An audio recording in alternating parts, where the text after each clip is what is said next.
bitter criticism, bitter criticism against the weather. Now, look, I love this weather. Look how much fog. Look at the fog. How dense is the fog? This is all thanks to this is the Antarctica itself. Look, we barely can see the slum over there. Hey, people from the slum, we are not seeing you. That's sad. Do you hate me because I'm a weirdo? Fuck you. Now you cannot see me. Anyway, you cannot say fuck you on YouTube. I will put today I'm gonna record the dogs, the Luna playing over there, if Luna want. Do you want to play, Luna? Do you want to play today?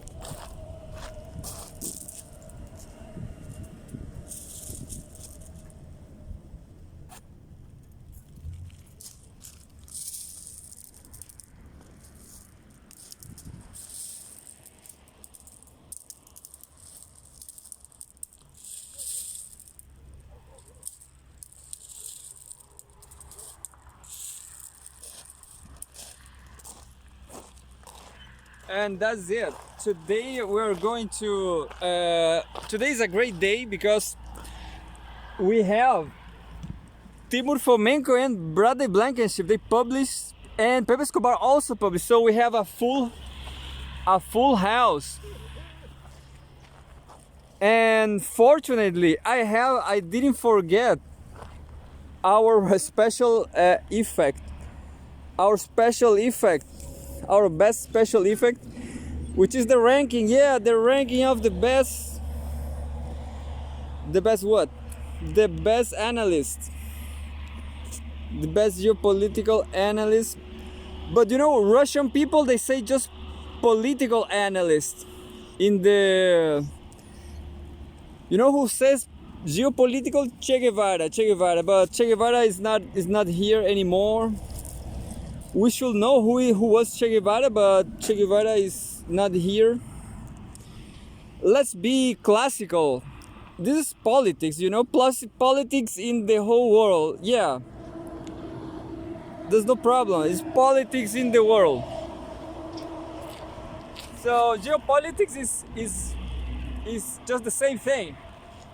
Geopolitics is the same thing. Well, today I thought I was missing the file, but I found the file. I found it, and that's it. We have the whole ranking today. We have full house.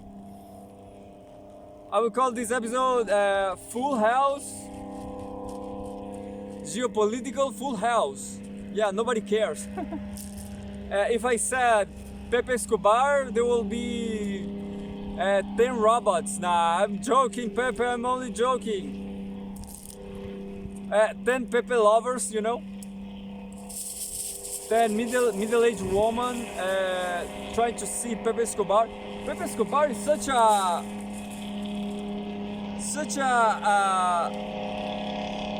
sex symbol. I will say Pepe Escobar, a sex symbol.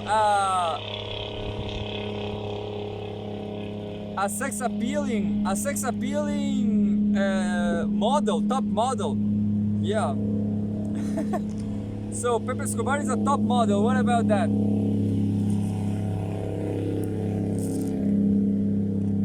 So I guess I'm gonna jump straight forward to the top models, to the top model articles, because I have a lot of news, and when I came here, I just keep talking, avoiding to read, you know, I guess. Today is a great day because there's no sun to cover the laptop. I'm just jumping the first news. I have a news here from Dmitry Training. It's time for Russia to give the West a nuclear reminder. Washington is waging a proxy war in a bid to inflict a strategic defeat on Moscow and A tougher response is to this is needed. The military training. Who knows? Who knows? Who knows? I'm gonna. And we have another news from Jan Krumer. This is this is all from Russia Today. The censor channel. Censorship, yeah! We are destroying censorship, Luna.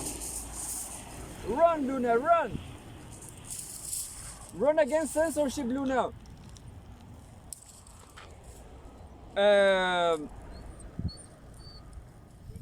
No, I'm not gonna read Buy Me a Coffee and the Krakow City Hall terrorist attack. Well, there's a lot of details. I do care about the details, but well, I'm gonna start with Pepe Escobar, the Nuland Budanov. You know, I guess is this file. I'm just gonna start with Pepe Escobar, and maybe if Pepe Escobar is made this article a huge article. I'm not gonna read it all because I need time for Timur Fomenko and Bradley Blankenship. Yeah, our top 3, full house. The Nuland Budanov Tajik Crocus connection. The Nuland Budanov Tajik. Well, this is interesting because Pepe Escobar. I don't remember where, but I guess it was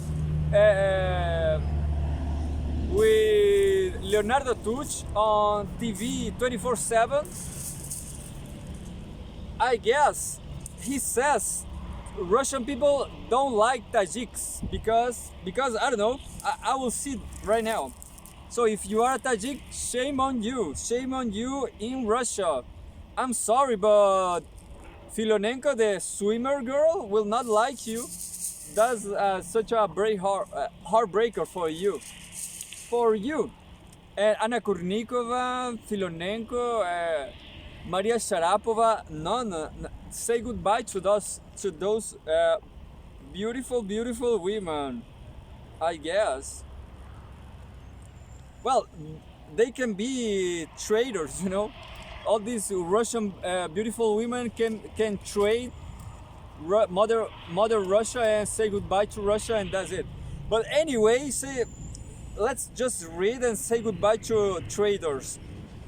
The Russian population has handed to the Kremlin total carte blanche to exercise brutal maximum punishment, whatever and wherever it takes. This is from Strategic Culture .su. Suriname, of course. Who knows? Let's start with the possible chain of events that any have led to the Crocus terror attack. This is as explosive as it gets. Intel sources in Moscow discreetly confirm this is one of the FSB's prime lines of investigation. I guess it's foreign SB. I don't know what it is. It's not Facebook. Facebook Street. Nah, I don't know what it is.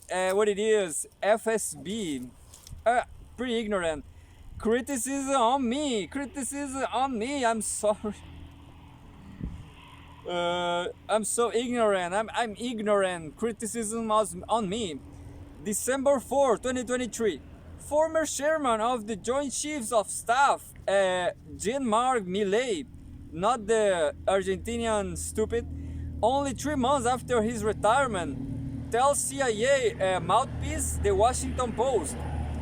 There should be no Russian who goes to sleep without wondering if they are going to get their throat slit in the middle of the night. You gotta get back there and create a camping behind the lines. Well, yeah, I guess I forget about the Russian attacks because I'm not Russian, but Russian people, it's better for them not to forget the terrorist attack, you know. This terrorist attack, everybody's saying that is backed by the CIA through Islamic State. That's what everybody should know. Uh, I don't want to know. I don't want to know. I'm not. I don't want to know information. If you have information, don't don't comment, unsubscribe. Yeah. So this is, yeah. Well, Pepe Escobar is always doing these tricky issues, this tricky business, and I'm reading, but I'm just reading December 4th. No, January 4. Oh yeah, this is like a timeline. January 4, 2024.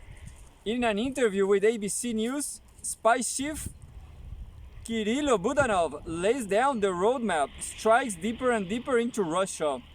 January 31, Victoria Nuland travels to Kiev and meets Budanov. Then, in a dodgy press conference at night in the middle of an empty street, she promises nasty surprises to Putin. Code for a symmetric war. Code for a symmetric war. You know, this woman, Nuland, was a beautiful woman back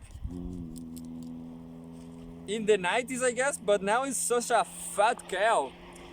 That's so sad, isn't it, Mursi? You will never be so fat, Mursi.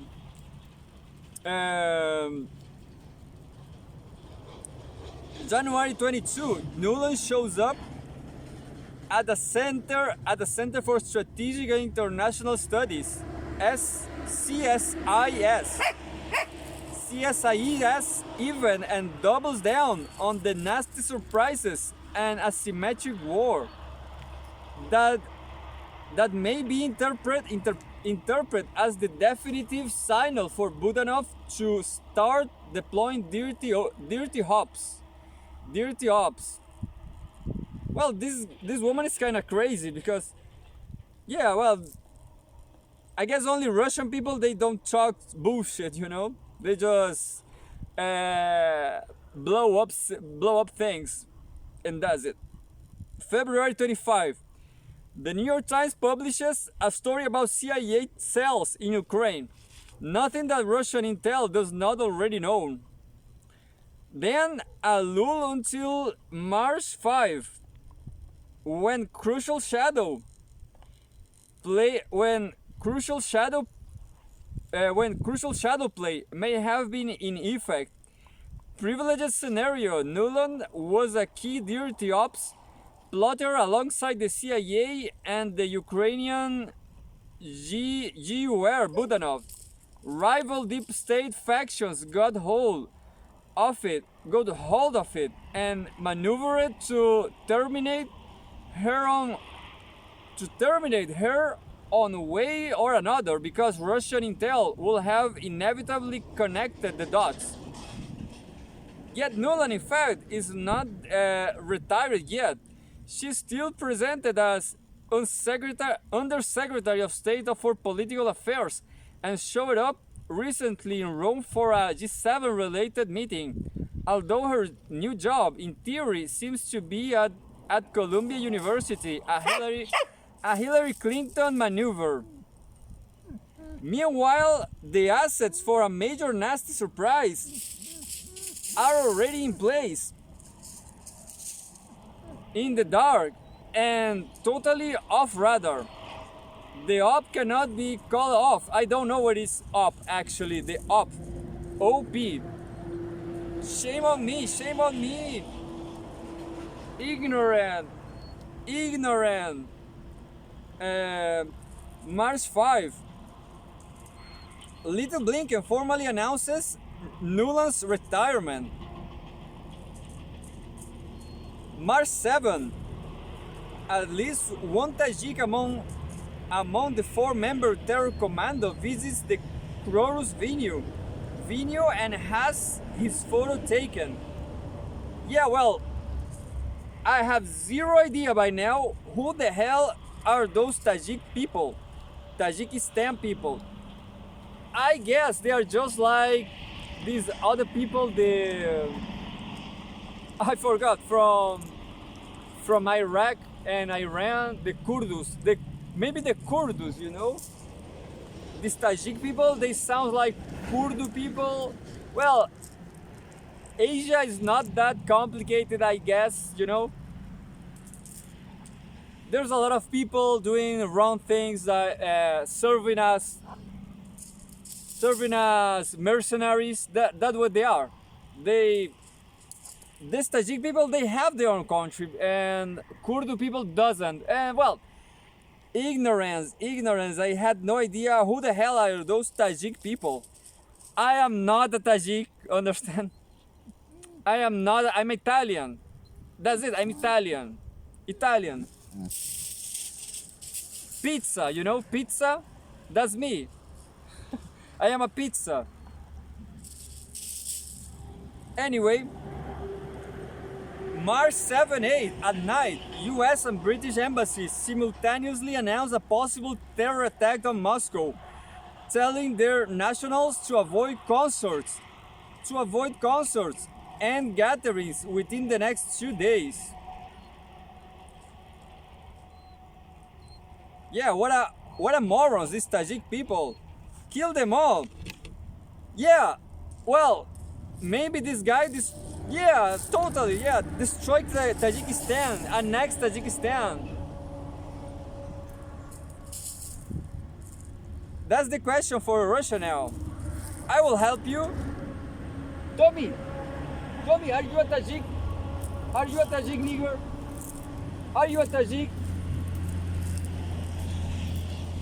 No, he says no, look. Are you a Tajik? No?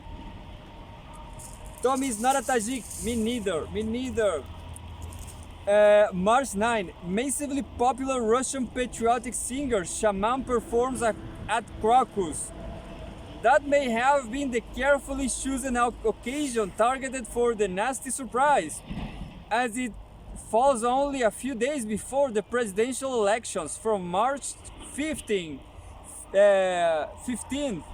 to 17th. But security at Crocus was massive, so the op is postponed. March 22. Well, I don't like this kind of article. It's a good article, but well, resuming all the things. Well, yeah, this is kind of I'm being unrespectful to Pepe Escobar, but this is war, you know. Tajik people, I want to know more about Tajik people. That's it. Why these Tajik people are mercenaries nowadays against Russia.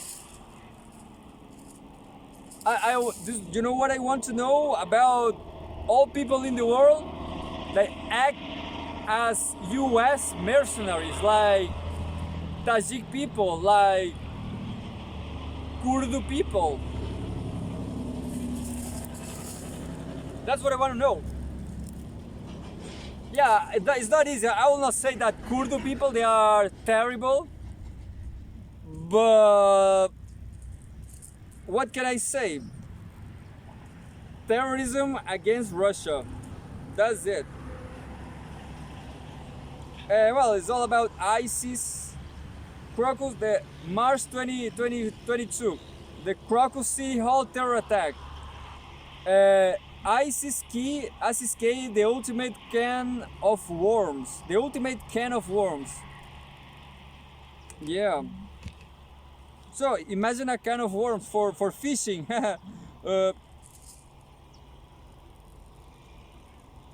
Oh no, here is explaining. Look, he's explaining right now. The Budanov connection is betrayed by the modus operandi similar to previous Ukrainian terror attacks against Daria Dugina and Vladimir Tatarsky. Close recognized for days, even weeks, the hit and then a dash for the border. And that brings us to the Tajik connection.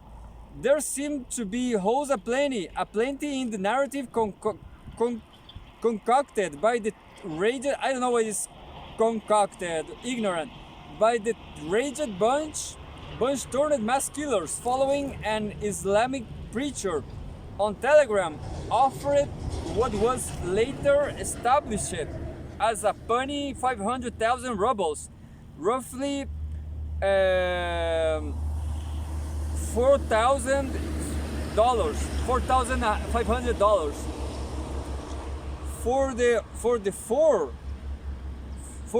of them to shoot random people in a concert hall. Send half of the funds via Telegram, directed to a weapons cage, where they find AK-12s and hand grenades.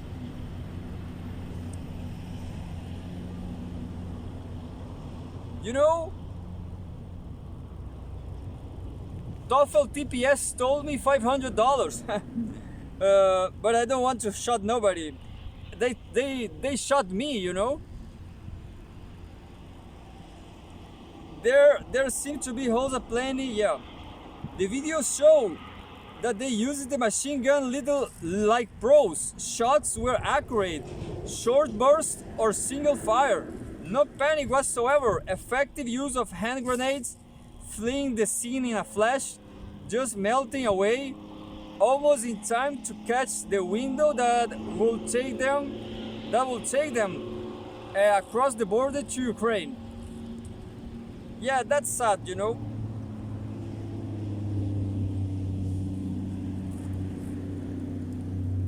All that takes training, and that also applies to facts facing nasty counter-interrogation. Still, the former Soviet, the foreign, I don't know which is FSB, seem to have broken them all, like literally. I guess it's Russian army, something like that. A potential handler has surfaced, named Abdullah Buriev.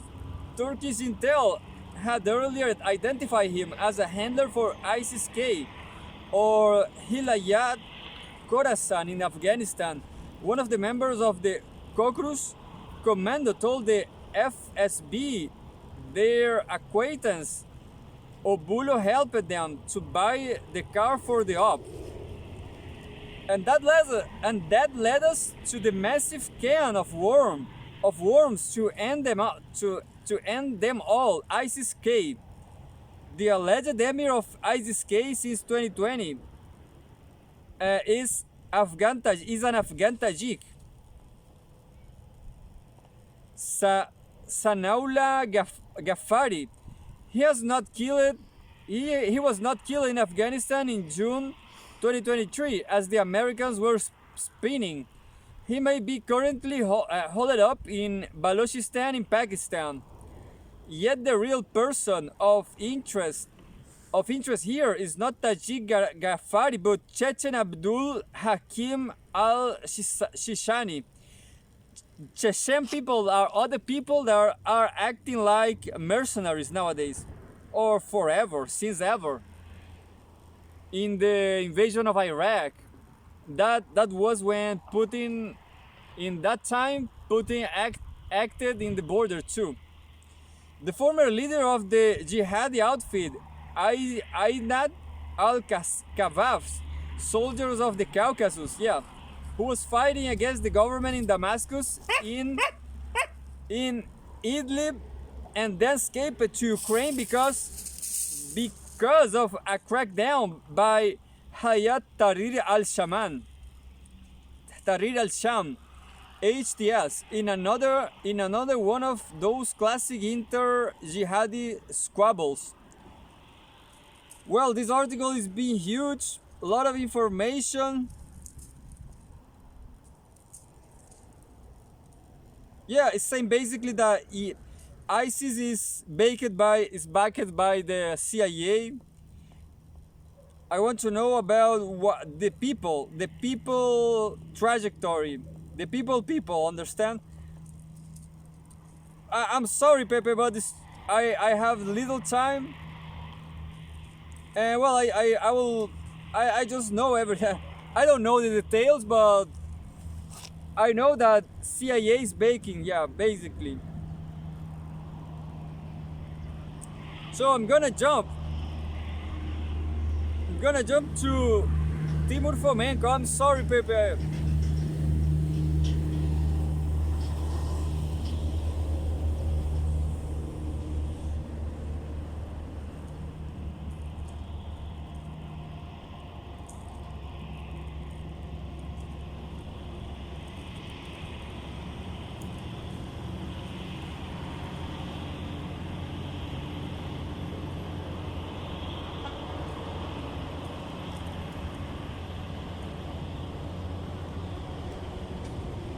Timur Fomenko, yeah.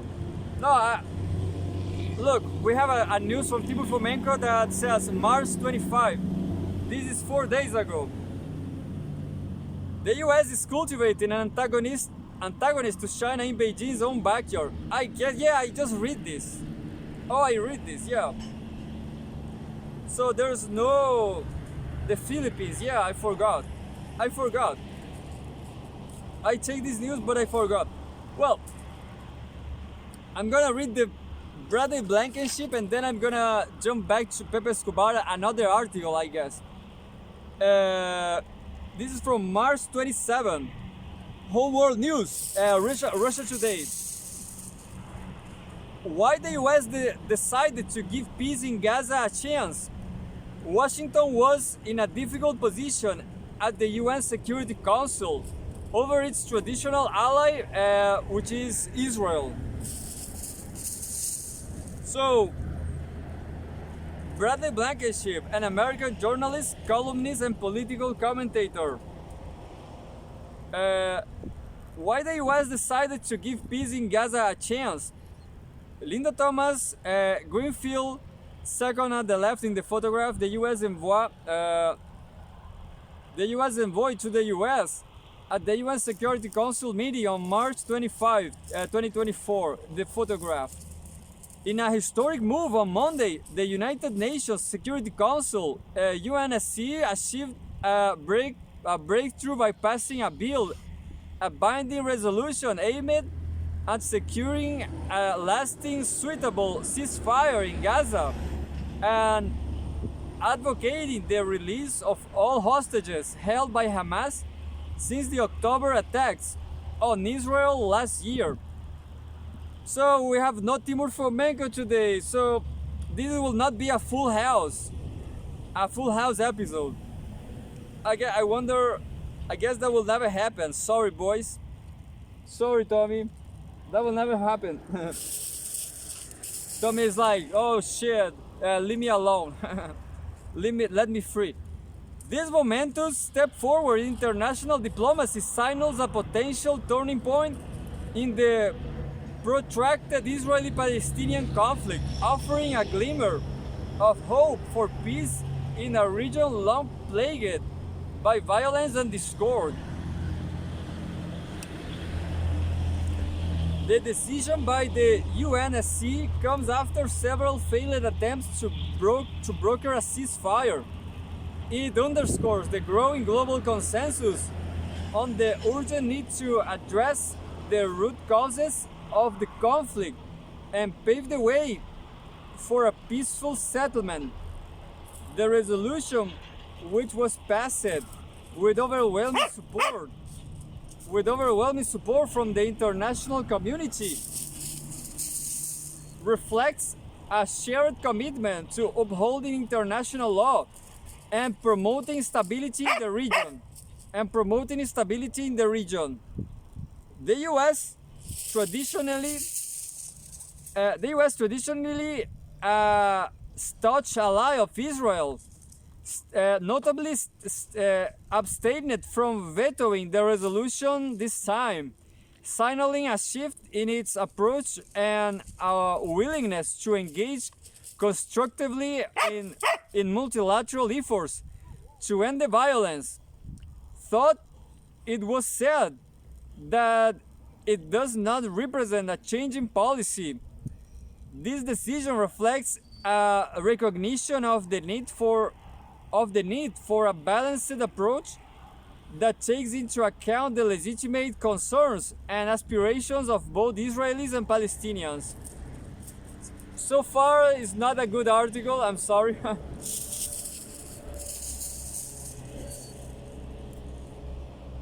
is kind of too institutional.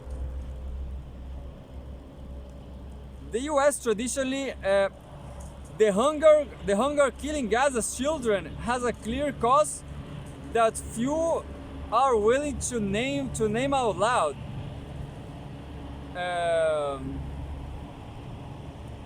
With the UNSC resolution now enriched as international law, all UN member states are bound by its provisions, setting a clear mandate for concerted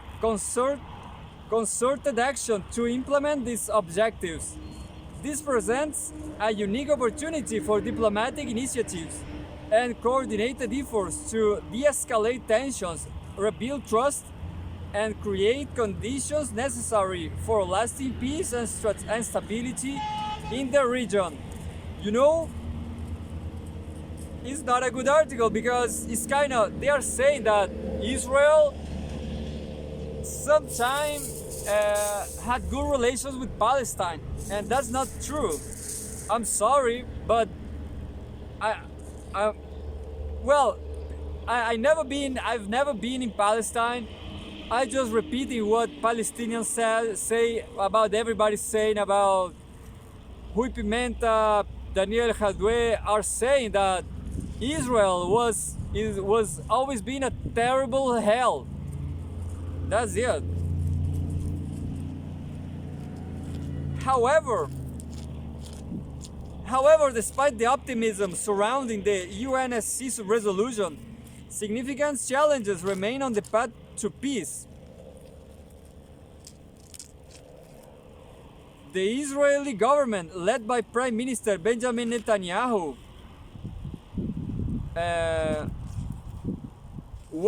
has vowed to carry out operations in Rafah, a densely populated area where millions of displaced Palestinians now reside. This escalation, look, I'm gonna read the previous passage, who is problematic, and coordinated efforts to de-escalate tensions, rebuild trust. That's critical because there was never trust from any side, I guess. Just killing. I mean, I'm support Palestine, but the Palestinians have good reasons not to trust and to hate Israel. That's the fact. This is a conflict of everything, of life. This is a vital conflict. This escalation threatens to further exacerbate tensions and undermine efforts to achieve a ceasefire and pave the way for meaningful negotiations. Moreover, Israel's position as a key strategic ally of the United States poses a dilemma for Washington, which has long maintained unwavering support for Israel's security and sovereignty. While the US remains committed to its alliance with Israel, the changing geopolitical landscape and evolving strategic priorities have complicated its stance on the conflict. The Biden administration faces pressure from both domestic and international stakeholders to balance its support for Israel with a commitment to upholding international law and promoting peace in the Middle East. Should the US allow Israel to destroy the last remaining Palestinian holdout in Gaza, Biden will almost certainly lose the 2024 presidential election to Donald Trump. Additionally, relations with Muslim countries will be shattered beyond repair, as well as endangering US military personnel in the region. Yeah, that was kind of a good analysis, a good comment. That was a good comment from a good commentator. But for me, it's an analyst, you know. I don't know. I don't see the difference between comment and to analyze, to comment and analyze. To me, it's the same thing. So yeah, and who knows if I guess I know what I see on YouTube. People interviewing voters in the U.S. The voters, U.S. people, American people, they are saying that Trump has better policies, and some funny guy says that only beautiful people vote to Trump. You know, yeah. And there was beautiful girls saying that they support Trump. The question is, Biden is too much war. It's too much war. However, yeah.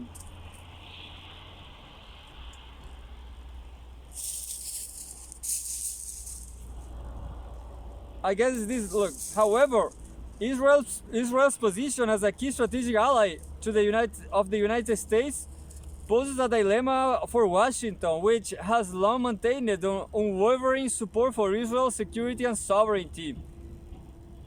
While the US remains committed to its alliance with Israel, the changing geopolitical landscape and evolving strategic priorities have complicated its stance on the conflict. Oh no, I just read this.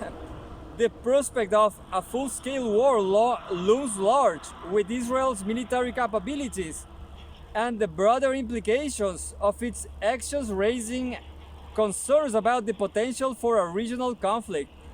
The possibility of an invasion by neighboring Arab states adds another layer of complexity to an already volatile situation, highlighting the need for concerted diplomatic efforts to prevent further escalation and find a peaceful resolution to the crisis.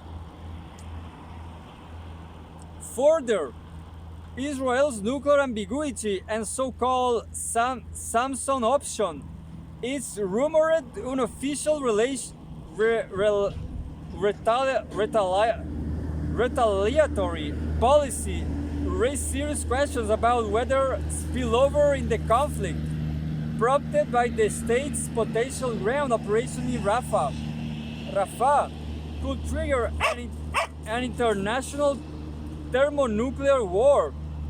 The situation in the Middle East does represent a major threat to international security, underscoring why major countries like Russia, China, and Brazil have been adamant about a ceasefire. Despite these challenges, there are reasons for cautious optimism. The UNSC resolution represents a significant step forward in international efforts to address the Israeli-Palestinian conflict and provides a framework for meaningful dialogue and engagement by building on this momentum and rebuilding efforts to promote reconciliation and mutual understanding. There is hope for a brighter future for the people of Gaza and the wider Middle East. While the road to peace remains long and arduous, the UNSC resolution offers a ray of hope in an otherwise bleak landscape. By seizing this opportunity and working together in a good faith, the international community can help pave the way for a just and lasting peace in the region. Now it's time for bold leadership, unwavering commitment, and a shared vision of a future defined by cooperation, coexistence, and prosperity for all. Sounds like Bradley Blankenship. He was a U.S. trader, and now he's a resistance and anti-imperialist trader. So, what a trader, Bradley Blankenship. You are a trader. I hope Pepe Escobar never trade Brazil. like me. No, I will never betray Brazil, but Brazil must change Brazil, just like Arnold Schwarzenegger. But what about that? Change Brazil. No, no, I'm just joking. Brazil, it has a bad time. It has a difficult time, you know, with all the imperialism stuff. And just like that is 40 minutes. Just like that. And I have good news. I have two good news for myself. I'm gonna stop drinking everything, yeah, because you know, drinking any beer, I was drinking small beers and alcohol. I guess I accuse Cusqueña beer of being toxic. I drink a little Cusqueña beer, and for me I feel so bad drinking that beer that I thought that that beer was toxic. But the question is, maybe any alcohol is toxic. I guess that's the problem with alcohol in general. It's not good for your body, you know. If you are not an athlete, if you don't have a iron, if you don't have an iron health, you will pain your body. You will hurt yourself. So that's what happened. I hurt myself drinking beer, and yeah, basically beer. So that's how innocent am I. That's how innocent I am. Like innocent. And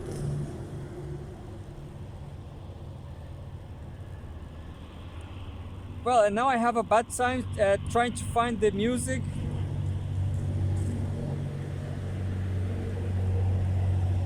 I will do my yoga. Yeah, I'm so good, and I will do my yoga.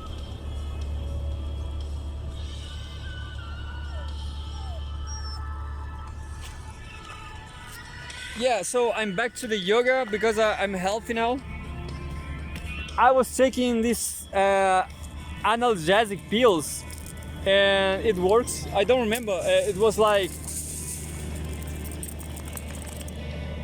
Keta something. Keta. I don't remember. Keta something. And it works. It works to me. And I'm fine.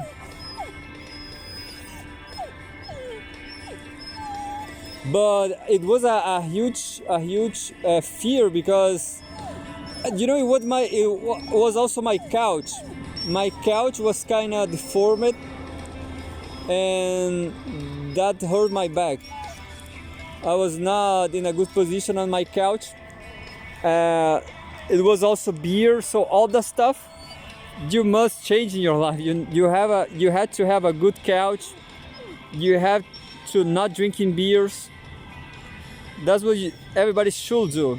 But I know everybody loves beers, or there's a lot of people who loves beers like me, and that's sad. This life, you know, life is like that.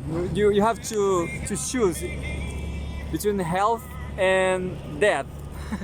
I choose life. I choose health. I choose life. Yeah, I'm a pro-life. Pro-life.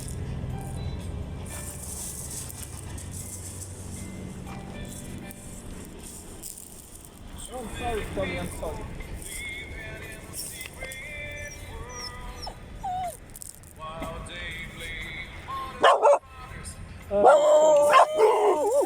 Hey,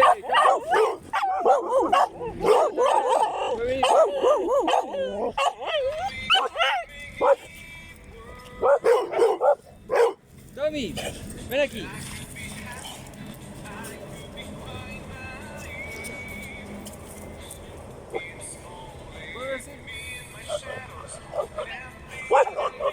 Luna, Luna. Está bien, perro.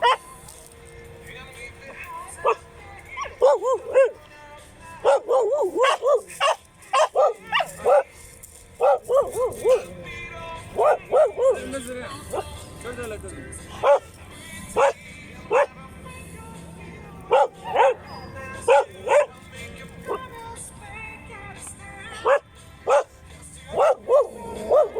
Córtala. Eso.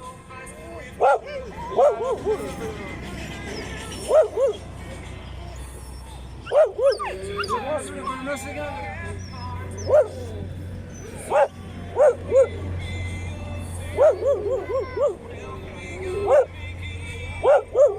Pero por aquí no hay baja. Por abajo.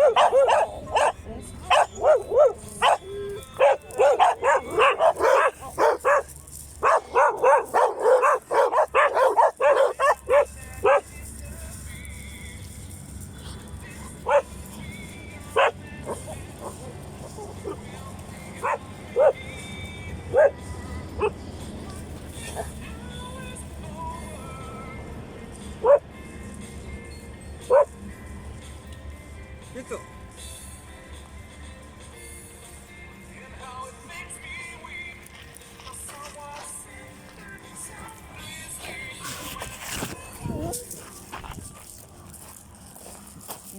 Quieto. Ah, Toby. Can you see how Tommy is? Poor Tommy. Tommy, do you want to go to war? I know you want. So that was a female dog.